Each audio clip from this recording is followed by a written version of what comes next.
눈으로 보았고 예수님이 말씀하신 것을 귀로 들었고 또 예수님을 만짐으로 그는 체험했다는 증인입니다. 예수님이 이 땅에 오셨을 때는 완전한 사람의 모습으로 오셨습니다. 반은 사람이고 반은 인간의 모습이 아니라 완벽한 인간의 모습으로 오셨다는 것입니다. 또한 완전한 하나님이시라는 것입니다. 요한복음 1장 1절 이렇게 말씀합니다. 태초에 말씀이 계시니라. 이 말씀이 하나님과 함께 계셨으니 이 말씀은 곧 하나님이시니라. 아멘. 하나님의 말씀이 육으로 오신 그분이 바로 예수님이라는 것입니다. 그렇다면 예수님께서 왜 육신으로 꼭 오셨어야만 했을까요? 예수님은 우리의 죄를 대신해서 죽기 위해 이 땅에 오신 분입니다. 성경에서 인간은 모두 죄인이라 말씀하고 있습니다. 죄인이라는 것은 하나님을 떠나는 것, 하나님을 알지 못하는 것, 하나님을 부인하는 것, 하나님을 찾지 않는 것, 하나님을 인정하지 않는 것이 바로 죄인입니다. 인간은 모두 죄인이기 때문에 그의 죄의 대가를 죽음으로 치러야만 합니다. 모든 사람이 죄의 값을 죽음으로 치러야 하는데 누가 나를 대신해서 죄값을 치러줄 수가 있습니까? 인간으로서는 다른 사람의 죄값을 치러줄 수가 없습니다. 자신의 죄값도 감당하기 어려운데 어떻게 다른 사람의 죄값을 치를 수 있겠습니까? 그래서 죄가 없는 사람이 필요합니다. 내 값어치에 이상을 할 수 있는 사람이나 또 어떤 존재가 필요한 것입니다. 그래야 내 죄를 전가함으로써 내가 용서받을 수 있는 것입니다. 구약에서는 나를 대신해서 양을 잡아서 양에게 안수함으로 내 죄를 전가시키고 양을 죽였습니다.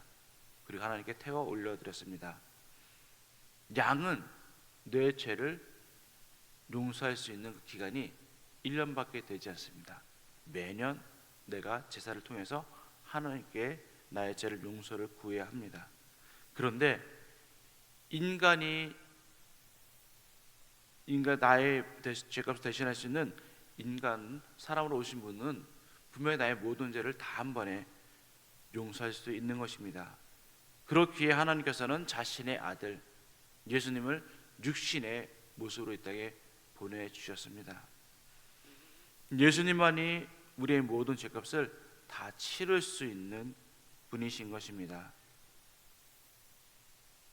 예수님께서 나를 위해서 나를 대신해서 십자가에서 죽지 않았다면 우리의 죄는 그대로 남아 있습니다. 그렇게 예수님만이 우리의 죄를 대신해 죽을 수 있는 인간의 모습으로 오신 것입니다. 두 번째, 예수님은 대언자이십니다. 요한일서 2장 1절 말씀 함께 읽도록 하겠습니다. 요한일서 2장 1절 말씀입니다. 나의 자녀들아, 내가 이것을 너에게 쓰면 너로 죄를 범하지 않게 하려 함이라. 만일 누가 죄를 범하여도 아버지 앞에서 우리에게 대언자가 있으니 곧 의로우신 예수 그리스도시라. 아멘. 대언자라는 말은 말을 대신하는 사람을 말합니다. 우리를 대신해서 하나님께 말씀을 들으신다는 분이 바로 예수님이라는 것입니다. 모든 사람은 심판대 앞에 서게 될 것입니다. 그때 어떻게 내가 감히 하나님께 이야기할 수 있겠습니까?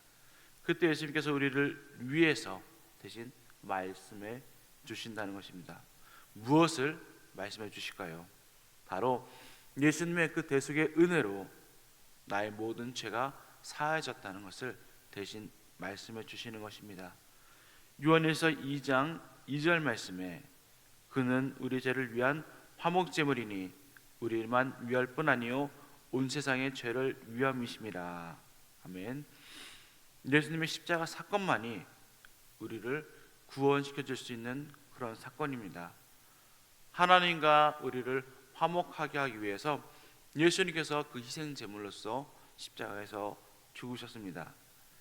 세상의 다른 어떤 것으로도 우리의 모든 죄를 사할 수 없습니다.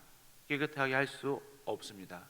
오직 예수 그리스도만이 하실 수 있기 때문에 이 땅에 육신의 모습으로 오신 것입니다. 그렇다면 우리는 어떻게 살아야 할까요? 우리는 예수님의 말씀하신 그 말씀대로, 하나님의 말씀대로 살아가야 합니다. 우리 2장 4절에서 6절까지 말씀, 4절에서 6절까지 말씀 한 목소리로 읽도록 하겠습니다. 그를 아노라 하고 그의 계명을 지키지 아니하는 자는 거짓말하는 자요, 진리가 그 속에 있지 아니하되 누구든지 그의 말씀을 지키는 자는 하나님의 사랑이 참으로 그 속에서 온전하게 되었나니 이로써 우리가 그의 안에 있는 줄을 아노라. 그 안에 산다고 하는 자는 그가 행하시는 대로 자기도 행할지니라. 아멘. 하나님을 아는 자, 하나님을 믿는 자, 그런 사람은 하나님의 말씀대로 사는 자입니다. 우리가 말씀으로 지킴을 인해서 구원을 얻는 것은 아닙니다. 그런데 우리가 말씀으로 산다는 것은 하나님을 믿는다는 또한 증거입니다.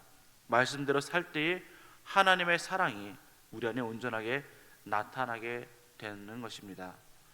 우리 지난주에 야고보서를 함께 읽었습니다. 야고보서에서도 분명히 믿음을 어떻게 증거하느냐 했을 때 그 믿음을 행함으로써 우리는 증거한다고 말할 수 있습니다. 그래서 야고보서 2장 26절 말씀에 영혼 없는 몸이 죽은 것 같이 행함이 없는 믿음은 죽은 것이니라 라고 말씀하고 있습니다. 우리가 말씀대로 행한다는 것은 하나님을 사랑하는 증거이고 또한 우리의 믿음의 증거입니다. 우리가 말씀대로 살지 않고 죄를 짓는 것은 마귀의 자녀이기 때문이라고 말씀합니다. 3장 4절 말씀에 죄를 짓는 자마다 불법을 행하나니 죄는 불법이라. 3장 8절 말씀에 죄를 짓는 자는 마귀에게 속하나니 마귀는 처음부터 범죄함이라.